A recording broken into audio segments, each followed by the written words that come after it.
বন্ধুরা, আগামীকাল মঙ্গলবার অত্যন্তই শুভ দিন। কারণ বন্ধুরা, আগামীকাল হচ্ছে অঘ্রাণ মাসের সংক্রান্তি এবং সফলা একাদশীর পারণ। তাই এই দিনের মাহাত্ম্য বন্ধুরা অনেক বেশি। কারণ শাস্ত্র বলছে যে মাসের এই শেষ দিন মানে সংক্রান্তি নির্ধারণ করে যে নতুন মাস আমাদের কেমন কাটবে। তাই এই দিনে সামান্য কিছু কার্য যেমন নতুন মাসকে পরম সৌভাগ্যে ভরিয়ে দেয়, তেমনি কিছু সামান্য ভুলেও কিন্তু নতুন মাসে দুর্ভাগ্য ডেকে আনে। আর এই মাস যেহেতু স্বয়ং মা লক্ষ্মী ভগবান শ্রীকৃষ্ণকে অর্পণ করা হয় এবং এই দিন যেহেতু এবার সফলা একাদশীর পারণ এবং অঘ্রাণ মাসের শেষ মঙ্গলবার পড়েছে, তাই এই দিনের মাহাত্ম্যকে আরও বাড়িয়ে তুলেছে। তাই সংক্রান্তির দিন কিন্তু আপনারা অবশ্যই এই সামান্য নিয়মগুলো মেনে চলুন।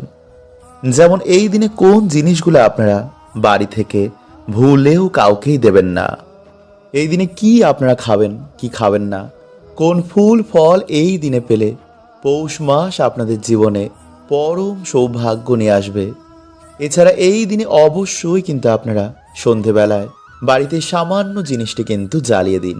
এতে সকল নেগেটিভ এনার্জি বাধা বিপত্তি কাটবে, বাস্তু দোষ নাশ হবে, ফলে পৌষ মাস আপনাদের দারুণ কাটবে। জয় শ্রীকৃষ্ণ, রাধে রাধে। বন্ধুরা, প্রত্যেক সংক্রান্তি ভগবান বিষ্ণুকে অর্পণ করা হয়। শাস্ত্র বলছে যে পুরো মাসের পূর্ণ সৌভাগ্য এই সংক্রান্তির দিনেই আমাদের সামান্য কিছু কার্যেই প্রাপ্ত করা যায় এবং এই দিনে সামান্য কিছু ভুলেও কিন্তু নতুন মাসে আমাদের বিভিন্ন সমস্যায় ভুগতে হয়। তাই আগামীকাল বন্ধুরা এই মহা মাসের সংক্রান্তির দিন একটু হলেও কিন্তু আপনারা এই খাবারটি গ্রহণ করুন। এছাড়া এই দিনে কি কি কার্য আপনারা করবেন, কোন কাজগুলো আপনারা এই দিনে ভুলেও করবেন না, তুলসীর তলায় এই দিনে কোন সামান্য শব্দ বললে মা লক্ষ্মী নতুন বছরে আমাদের পরম সৌভাগ্যে ভরিয়ে দেন, সকালে উঠে এই দিনে কোন কার্য করলে নতুন মাস আমাদের জীবনে পরম সৌভাগ্য নিয়ে আসে, এছাড়া এই দিনে কোন খাবার আমাদের খেতে নেই, কোন দান করা এই দিনে সর্বশ্রেষ্ঠ, এমনই অনেক কিছু বন্ধুরা আমরা আজকের এই ভিডিওতে জানব। তাই নতুন মাস যদি আপনারা চান যে আপনাদের জীবনে পরম সুখ শান্তি সৌভাগ্য নিয়ে আসুক, তাহলে অবশ্যই কিন্তু আপনারা ভিডিওটি পুরো দেখুন। বন্ধুরা, আশা করছি আপনারা সবাই ভালো আছেন এবং সুস্থ আছেন।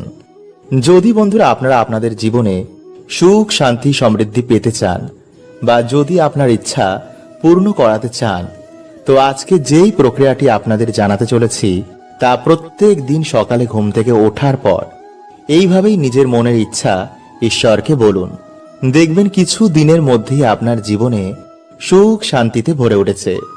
আমাদের হিন্দু শাস্ত্র মতে প্রত্যেক দিন যদি কোনো ব্যক্তি এই প্রক্রিয়াটি করতে পারে তো অবশ্যই তার জীবনে সুখ শান্তিতে ভরে ওঠে, মানসিক চিন্তা দূর হয়, মনে আসে এক অপার আনন্দ। ঈশ্বরের কৃপায় তার জীবনে এতই উন্নতি হয় যে আশেপাশের সকল ব্যক্তি দেখে অবাক হয়ে যায়। তাই যদি বন্ধুরা আপনারা কয়েকদিন নিষ্ঠাভাবে এই প্রক্রিয়াটি করতে পারেন, তবে অবশ্যই বন্ধুরা আপনারা কিছু দিনের মধ্যেই এর প্রভাব লক্ষ্য করবেন। তাই বন্ধুরা এই ভিডিওতে আমরা জানব যে সকালবেলা ঘুম থেকে উঠে আপনারা কি করবেন। তার আগে বন্ধুরা ভিডিওটি একটি লাইক করে কমেন্টে হর হর মহাদেব ও জয় শ্রীকৃষ্ণ অবশ্যই লিখুন। বন্ধুরা, বেদব্যাস মুনিজির অনুসার আমাদের প্রত্যেকের ঘুম থেকে উঠেই সবার প্রথম নিজের হাতের তালুর দিকে তাকিয়ে ঈশ্বরকে ধন্যবাদ করা উচিত। কারণ বহু মানুষ হয়তো রাতে ঘুমানোর পর তার আর সকালে ঘুম থেকেই ওঠেনি।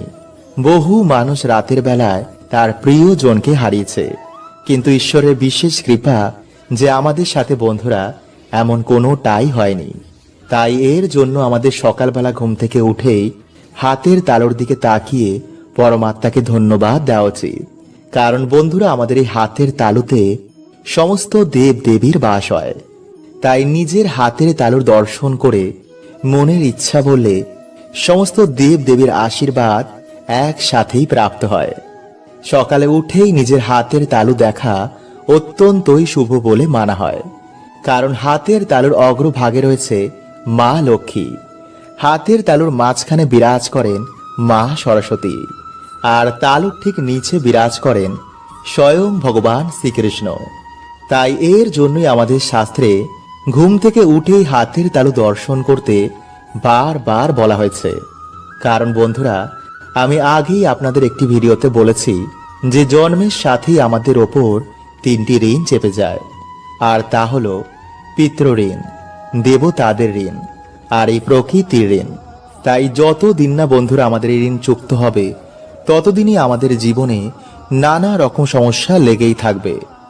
তাই এর জন্যই বন্ধুরা আমাদের সকালে ঘুম থেকে উঠেই এইভাবে নিজের মনের বাসনা, সমস্যা যদি ঈশ্বরকে আমরা বলি, তারপর ধন্যবাদ দিই, তো জীবনের সমস্যা, বাধা, বিপত্তি সব কিছু থেকে ঈশ্বর আমাদের মুক্ত করে দেবেন। তাই এর জন্য আমাদের যা করতে হবে, সকালে ঘুম থেকে উঠেই নিজের হাতের তালুর দিকে তাকিয়ে এই মন্ত্র 3 বার পাঠ করবেন। আর সেই মন্ত্রটি হলো ওম পরমাত্মনে নমঃ, ওম পরমাত্মনে নমঃ, ওম পরমাত্মনে নমঃ। এইভাবে মন্ত্রটি পাঠ করার পর নিজের মনস্কামনা ঈশ্বরকে বলবেন। তারপর ঈশ্বরকে ধন্যবাদ দিয়ে বিছানা থেকে মাটিতে পা দেওয়ার আগে ভূমাতাকে প্রণাম করবেন। তারপর মাতাকে ধন্যবাদ দিয়ে আপনারা আপনাদের ইষ্টের মানে ঈশ্বরের দর্শন করবেন। তারপর মা বাবাকে প্রণাম করে, সূর্য নারায়ণ দেবকে প্রণাম করে আপনারা বলবেন যে আজকের আমার এই দিনটি খুবই খুবই ভালো কাটবে। বন্ধুরা, এই মাসে সব থেকে গুরুত্বপূর্ণ কাজ হচ্ছে তুলসী গাছে জল অর্পণ করা। কারণ বন্ধুরা, শাস্ত্র বলছে যে এই মাসে তুলসী গাছে জল অর্পণ করলে যমরাজও তাকে ছুঁতে ভয় পায়। মহাদেব বলছেন যে যে বাড়িতে তুলসী গাছ থাকে সেই বাড়িতে স্বয়ং মাধব বিরাজ করেন। তাই এই মাসে বন্ধুরা আপনারা তুলসী গাছে জল অর্পণ করার সময় যে মন্ত্রটি আপনারা বলবেন তা হচ্ছে নম তুলসী কল্যাণী নম বিষ্ণুপ্রিয়ে শুভে, নম মোক্ষ প্রদে দেবী, নম সম্পদ প্রদায়কে। তাই সকালে স্নান করে ও সন্ধেবেলায় আমাদের অবশ্যই তুলসী মঞ্চে জল অর্পণ করা উচিত। কিন্তু বন্ধুরা, আপনারা একটা জিনিস অবশ্যই খেয়াল রাখবেন যে যেই জামা কাপড় পরে আপনারা রাতে ঘুমিয়েছিলেন বা যেই জামা কাপড় পরে আপনারা অন্ন ভোজন করেছেন, বিশেষ করে আমিষ জাতীয় খাবার, সেই জামা কাপড় পরে কিন্তু আপনারা তুলসী মঞ্চের কাছে একদমই যাবেন না। এবং তুলসী মঞ্চে কিন্তু ভুলেও জল অর্পণ করবেন না। এবং এঁটো কাটা জুতো, নোংরা ময়লা যেন তুলসী মঞ্চ থেকে দূরে থাকে। কোনো রকমের খারাপ চিন্তা ভাবনা নিয়ে আপনারা তুলসী মঞ্চে একদমই জল অর্পণ করবেন না। কারণ এই সমস্ত কার্যে বন্ধুরা মা তুলসী দেবী অত্যন্তই রুষ্ট হয়ে যান। বন্ধুরা, বাড়িতে এই দিন ঠাকুরকে কোনো ভোগ না দিয়ে কিন্তু আপনারা কোনো রকম খাবার খাবেন না। তাই সকাল সকাল আপনারা স্নান করে ভগবানের পুজো অর্চনা করার পর, ভগবানকে ভোগ দেওয়ার পরই আপনারা প্রসাদ রূপে তা বাড়িতে সকলে গ্রহণ করে দিনটি শুরু করুন। নাম্বার 2, বন্ধুরা, এই দিন আপনারা স্নান করে আসার পর সূর্য নারায়ণ দেবকে কিন্তু জল অবশ্যই অর্পণ করুন। কিভাবে আপনারা জল অর্পণ করবেন এবং কি মন্ত্র আপনারা পাঠ করবেন তা ভিডিও শেষে আপনাদের জানিয়ে দেব। তাই ভিডিওটি অবশ্যই কিন্তু বন্ধুরা আপনারা পুরো দেখুন। নাম্বার 3, বন্ধুরা, এই দিন আপনারা বাড়িতে কোনো রকমের আমিষ রান্না করবেন না। এবং খাবারে যদি আপনারা এই দিন কালো তিল মিশিয়ে খাবার খেতে পারেন তাহলে তো খুবই ভালো। নাম্বার 4, বন্ধুরা, এই দিনে আপনারা কারোর সাথে কোনো রকমের ঝগড়া ঝামেলা করবেন না। কারণ মনে এই দিনে আপনারা কোনো রকমের দুঃখ দেবেন না। নাম্বার 5, বন্ধুরা, এই দিনে যদি আপনাদের বাড়িতে কোনো গরিব দুঃখী আসে বা কোনো ভিখারি আসে, তো ভুলেও বন্ধুরা তাদের কিন্তু বাড়ি থেকে খালি হাতে ফেরাবেন না। কারণ বন্ধুরা মানা হয় যে এই দিনে কিছু দান করলে মানুষের বহু গুণ দুর্ভাগ্যের পাপের নাশ হয়ে যায়। তাই অবশ্যই বন্ধুরা আপনারা কিন্তু আপনাদের সাধ্য অনুযায়ী এই দিন কাউকে দান করুন। নাম্বার 6, বন্ধুরা, এই দিন আপনারা যতটা পারবেন পরিষ্কার পরিচ্ছন্ন থাকার চেষ্টা করুন। নোংরা জামা কাপড় এই দিনে কিন্তু ভুলেও পরবেন না। এই দিন আপনারা কান্না করবেন না, বাড়িতে অযথাই শোক পালন করবেন না। সকলের সাথে সেই দিন ভালো ব্যবহার করুন এবং উৎসব রূপে এই দিনকে আপনারা পালন করুন। নাম্বার 7, বন্ধুরা এই দিনে কিন্তু মহিলারা আপনারা ভুলেও মাথায় শ্যাম্পু দেবেন না। গাছ, নখ, চুল, দাড়ি এই দিনে কিন্তু আপনারা বাড়িতে কাটবেন না। কোনো রকমের অশ্লীল কাজ কিন্তু এই দিনে আপনারা ভুলেও করবেন না। যতটা পারবেন এই দিনে আপনারা ঈশ্বরের নাম করুন, পুণ্য অর্জনের কাজ করুন। নাম্বার 8, বন্ধুরা এই দিনে আপনারা নতুন চাল, দুধ এবং খেজুরের গুড় মিশিয়ে পায়েসের মতন রান্না করে আপনারা ভগবানকে তা অবশ্যই ভোগ দিয়ে তারপর প্রসাদ রূপে বাড়িতে সকলে গ্রহণ করুন। এবং যদি একদমই আপনারা এই পায়েস রান্না করতে না পারেন, তো সামান্য খেজুরের গুড় আপনারা ভগবানকে ভোগ দিয়ে তা আপনারা গ্রহণ করুন। এতেও বন্ধুরা আপনারা ভগবানের কৃপা প্রাপ্তি করবেন। এছাড়া এই মাসে বন্ধুরা লক্ষ্মী করি, শঙ্খ, গুড়ের পায়েস, মিছরি, মাখনা বা যে কোনো ধরনের লাল ফুল, পদ্ম ফুল, নারকেল, আমলকি এই ফুল এবং ফল দিয়ে, এই খাবার দিয়ে বা এই জিনিসগুলো দিয়ে বাড়িতে মায়ের পুজো আরাধনা করলে, ভগবান বিষ্ণু বা মা লক্ষ্মীকে অর্পণ করলে, এছাড়া বাড়িতে তুলসী পাতা এবং তুলসী মঞ্জরি এনে ভগবানকে নিবেদন করলে সেই ব্যক্তির মনোবাসনা কখনোই অপূর্ণ থাকে না। বন্ধুরা আপনারা সকলেই ডুমুর গাছ দেখেছেন, তাই না? কিন্তু বন্ধুরা আমরা বেশিরভাগ মানুষ এটা জানি না যে এই গাছের মধ্যে ভগবান বিষ্ণুর বাস হয়।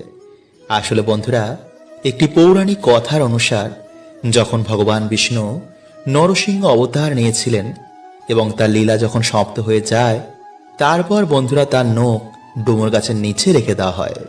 এরপর যখন ভগবান বিষ্ণু সেই নখ নিতে আসেন, তখন দেখেন যে সেই নখের জন্য ডুমুর গাছের গায়ে কাটা কাটা দাগ হয়ে গেছে। তখন ডুমুর গাছ বলেন, হে প্রভু, আপনি আমার সাথে এমন কেন করলেন? তখন ভগবান বলেন, ডুমুর, এই ক্ষতিপূরণের জন্য আমি সর্বদাই তোমার কাছে নিবাস করব এবং যে শ্রদ্ধা মনে গাছের পুজো অর্চনা করবে তাদের সকল মনোবাসনাও পূর্ণ হয়ে যাবে। তাই বন্ধুরা অগ্নি পুরাণে অনুসার কিছু কিছু গাছের মধ্যে কোনো না কোনো দেবদেবীর আশীর্বাদ রয়েছে, যেমন ধুতুরা, নীলকণ্ঠ এবং আকন্দ। বন্ধুরা এই সব গাছের মধ্যে ভগবান শিবের আশীর্বাদ রয়েছে। ঠিক তেমনি তুলসী, ডুমুর এবং কলা গাছ। বন্ধুরা এই সমস্ত গাছের মধ্যে ভগবান বিষ্ণুর বাস। এছাড়া বন্ধুরা কিছু কিছু গাছে আবার নেগেটিভ এনার্জির বাস হয়। তাই এর জন্য বন্ধুরা বলা হয় যে কখনো কোনো গাছের গোড়ায় প্রস্রাব করতে নেই। এতে বন্ধুরা না জেনেই আমরা বাড়িতে দুর্গতি ডেকে আনি। তাই যদি বন্ধুরা আপনারা চ্যানেলে নতুন হন, তো চ্যানেলটি সাবস্ক্রাইব করে পাশের বেল আইকনটিকে অল করে রাখবেন। এবং বন্ধুরা ভিডিওটি একটি লাইক করে কমেন্টে আপনারা বলুন, জয় শ্রীকৃষ্ণ, হর হর মহাদেব। তাই চলুন বন্ধুরা এবার আমরা জেনে নিই সেই টোটকাটির ব্যাপারে। বন্ধুরা আপনারা দিনের বেলায় একটি ঘটিতে কিছুটা গঙ্গা জল নেবেন এবং একটি ধূপ নেবেন। এরপর বন্ধুরা আপনারা সেই গঙ্গা জল ডুমুর গাছের গোড়ায় ঢেলে দেবেন। এরপর আপনারা এই মন্ত্রটি 3 বার বলবেন। আর সেই মন্ত্রটি হলো বন্ধুরা, ওম ভগবতে বাসুদেবায় নমঃ। এরপর বন্ধুরা আপনারা সেই ধূপ দিয়ে ভগবান বিষ্ণু ভেবে সেই গাছটির পুজো অর্চনা করুন। তারপর আপনারা হাত জোর করে আপনারা যে সমস্যায় রয়েছেন তা ভগবানকে বলুন। বলবেন, হে প্রভু, আমার জীবনে অনেক কষ্ট, তুমি গিয়ে প্রভু আমার বাড়িতে জীবনের সমস্ত দুঃখ কষ্ট হরণ করে নাও এবং তোমার এই গাছের 3টি ডুমুর আমাকে উপহার দাও। এরপর বন্ধুরা আপনারা গাছ থেকে যতটা ডুমুর লাগবে তা আপনারা এনে একটি লাল কাপড়ের মধ্যে বেঁধে যেখানে আপনারা টাকা পয়সা রাখেন সেখানে রেখে দেবেন। একটি ডুমুর আপনারা লাল কাপড়ের মধ্যে বেঁধে আপনাদের যে সদর দরজা রয়েছে সেখানে টানিয়ে দিন। আর একটি ডুমুর আপনারা শোয়ার যে বালিশ রয়েছে তার মধ্যে আপনারা একটি লাল কাপড় বেঁধে রেখে দিন। কিন্তু বন্ধুরা এই বালিশের মধ্যে যেন আর অন্য কেউ না ঘুমায়। যদি বন্ধুরা আপনারা এইভাবে 7 দিন ঘুমাতে পারেন, তো বন্ধুরা আপনারা নিজেরাই দেখবেন যে আপনাদের দুর্ভাগ্য কেমন সৌভাগ্যে পরিণত হয়েছে। কিন্তু বন্ধুরা, যদি আপনারা পারেন তো সেই দিন নিরামিষ আহার গ্রহণ করেই এই কাজটি করবেন। আর স্নান করে তবেই বন্ধুরা আপনারা কিন্তু এই গাছের গোড়া যাবেন। বন্ধুরা, ভগবান শ্রীকৃষ্ণের মতে মানুষদের এই 5টি জিনিস কখনোই কাউকে দেওয়া উচিত নয়, কারণ এই জিনিসগুলো দিলে বাড়ির লক্ষ্মী বাড়ি ছেড়ে চলে যায়। বন্ধুরা, আমাদের ছোটবেলা থেকে শেখানো হয় যে অন্য কাউকে দান দিলে জীবনে পুণ্য প্রাপ্ত হয়। ভগবান শ্রীকৃষ্ণের অনুসার যে জীবনে ভালো কর্ম করেছে তার ফল সে অবশ্যই পাবে। কিন্তু কিছু জিনিস বন্ধুরা যা কখনোই কাউকে দেওয়া উচিত নয়, নইলে জীবনে নেমে আসবে ঘোর অন্ধকার, সংসার তছনছ হয়ে যাবে, পরিবারে অকাল মৃত্যু আপনি দেখতে পারেন। তাই বন্ধুরা, জীবনে সুখে থাকতে এই জিনিসটা অবশ্যই আমাদের মাথায় রাখা উচিত। তো নমস্কার বন্ধুরা, আমি রাজু, আর আমাদের চ্যানেলে আপনাদের স্বাগত। তার আগে বন্ধুরা, ভিডিওটিকে লাইক করে কমেন্টে হর হর মহাদেব ও জয় শ্রীকৃষ্ণ অবশ্যই লিখুন। বন্ধুরা, বিষ্ণু পুরাণ ও গরুর পুরাণে অনুসার এই 5টি জিনিস মা লক্ষ্মীর সঙ্গে সম্পর্কিত রয়েছে। তাই যার জীবনে মা লক্ষ্মীর কৃপা থাকে তার জীবনে সুখ, শান্তি, মান সম্মানের কোনো কিছু অভাব হয় না। কিন্তু যার জীবনে মা লক্ষ্মীর কৃপা থাকে না তার জীবন অত্যন্তই কষ্টদায়ক হয়। তাই আপনিও বন্ধুরা মা লক্ষ্মীর সাথে সম্পর্কিত এই 5টি জিনিস কখনোই কাউকে দেবেন না। নাম্বার 1, মহিলাদের ব্যবহার করা গয়না ও গোপন বস্ত্র। বন্ধুরা, গয়নাকে মা লক্ষ্মীর প্রতীক মানা হয়। এর জন্য গয়নাকাটি কেনার পর মায়ের চরণে ছুঁয়ে তারপরেই আমরা ব্যবহার করি। আর আপনারা সকলেই জানেন যে বাড়ির মহিলারা হচ্ছে মা লক্ষ্মীর প্রতিরূপ। তাই তাদের গয়না কখনোই ধার হিসাবে বা দান করা উচিত নয়, বিশেষ করে মঙ্গলসূত্র, পায়েল ও বিছা। এতে মানুষের ভাগ্য গয়নার সাথে বাড়ি ত্যাগ করে। নাম্বার 2, বন্ধুরা, সূর্যাস্তের পর কখনোই দুধ, দই, চাল, আটা ও লবণ এমন সাদা জিনিসের দান কখনোই কাউকে করবেন না। কারণ সাদা জিনিসের নজর একটু বেশি লাগে, ফলে বাড়ির পজিটিভ ঊর্জা বাড়ি ত্যাগ করে চলে যায়। এতে নানা রকম অসুখ বিসুখ পরিবারে ঘিরে ফেলে। তাই বিশেষ করে বন্ধুরা, লবণ সন্ধ্যার পর কখনোই কাউকে দেবেন না। যদি দিতেই হয় বাজার থেকে কিনে তারপরে দিন, কিন্তু রান্নাঘর থেকে ভুলেও বন্ধুরা কখনোই এগুলো দেবেন না। নাম্বার 3, বেলনি ও চাটু। হ্যাঁ বন্ধুরা, রান্নাঘরে ব্যবহার করা বেলনি ও চাটু ভুলেও অন্য কাউকে দেবেন না। বন্ধুরা, আমরা সকলেই জানি যে মা লক্ষ্মীর কৃপায় আমরা অন্ন প্রাপ্ত করি। এর জন্য আমরা সবাই খাবার আগে ঈশ্বরকে ধন্যবাদ দিই। কিন্তু যদি আপনি এগুলো অন্য কাউকে দিয়ে দেন তো আপনার বাড়ি থেকে মা লক্ষ্মী এই জিনিসের সাথে বাড়ি ছেড়ে চলে যাবে। নাম্বার 4, ঝাঁটা। বন্ধুরা, ঝাঁটা আমাদের বাড়ি থেকে নেগেটিভ ঊর্জাকে বার করে দেয়। তাই ঝাঁটাকে মা লক্ষ্মীর প্রতীক মানা হয়। তাই এর জন্য বাড়িতে ব্যবহার করা ঝাঁটা অন্য কাউকে কখনোই দেবেন না। এতে আপনার বাড়িতে নেগেটিভ ঊর্জার প্রভাব বৃদ্ধি পাবে। কারণ যখন আপনার বাড়ির ঝাঁটা অন্য কেউ বাড়িতে ব্যবহার করবে, এর প্রভাব কিন্তু সবার প্রথমে আপনি আপনার বাড়িতেই দেখতে পাবেন। আর বন্ধুরা, সন্ধ্যার সময় ভুলেও আলমারি থেকে টাকা বার করে অন্য কাউকে দেবেন না। এতে আপনার বাড়িতে অলক্ষ্মীর সৃষ্টি হতে পারে। বন্ধুরা, মঙ্গলবার দিন হনুমানজির এই 12টি নাম স্মরণ করলে মানুষের ভাগ্য রাতারাতি পাল্টে যায়। রাতারাতি দুর্ভাগ্য কেটে সৌভাগ্যে পরিণত হয়। কারণ বন্ধুরা, এই কলিযুগে এখন হনুমানজি এই পৃথিবীতে রয়েছেন, আর ভক্তের ডাকে তিনি অবশ্যই ছুটে আসেন। তাকে মহাদেবের অবতারও বলা হয়। মানা হয় মঙ্গলবারই জন্ম হয়েছিল পবন পুত্র হনুমানজির। তাই মঙ্গলবার দিন সামান্য কিছু কার্যে ভক্তের ওপর প্রভুর কৃপা এসে পড়ে। আর যার উপর হনুমানজির একবার কৃপা হয় তার রাতারাতি ভাগ্য পাল্টে যায়। কারণ বর্তমানে বন্ধুরা বেশিরভাগ মানুষের সমস্যার কারণ হচ্ছে এই গ্রহদোষ, পিতৃদোষ, নয়তো কোনো নেগেটিভিটির সমস্যা। তাই বন্ধুরা, আজকের এই ভিডিওতে আমরা জানব যে শনি মঙ্গলবার সামান্য কোন কার্যে আপনাদের ভাগ্য রাতারাতি পাল্টে যাবে। আপনাদের গ্রহদোষ, বাস্তুদোষ, আর্থিক সমস্যা, এমনকি শত্রু এসে আপনার পায়ে পড়বে। তাই ভক্তি মনে বন্ধুরা আপনারা কিন্তু ভিডিওটি অবশ্যই পুরো দেখুন, এবং ভিডিওটি বন্ধুরা আপনারা একটি লাইক করে কমেন্টে হর হর মহাদেব ও জয় শ্রীকৃষ্ণ অবশ্যই লিখুন, এবং সাথে আপনারা বলুন জয় বজরংবলীর জয়। নাম্বার 1, বন্ধুরা বলা হয় যে হনুমানজির থেকে বড় ভক্ত আর কেউ হয় না। যুগ যুগ ধরে তিনি ভগবান শ্রীরামের নাম করছেন। তাই যদি বন্ধুরা আপনাদের মনে হয় যে কেউ বারবার আপনাদের ক্ষতি করছে, তো আপনার ঠাকুর ঘরে ভগবান শ্রীরামকে জায়গা করে দিন। কারণ বন্ধুরা যেই বাড়িতে ভগবান শ্রীরামের জায়গা হয় সেই বাড়ির পাহারা দেয় স্বয়ং হনুমানজি।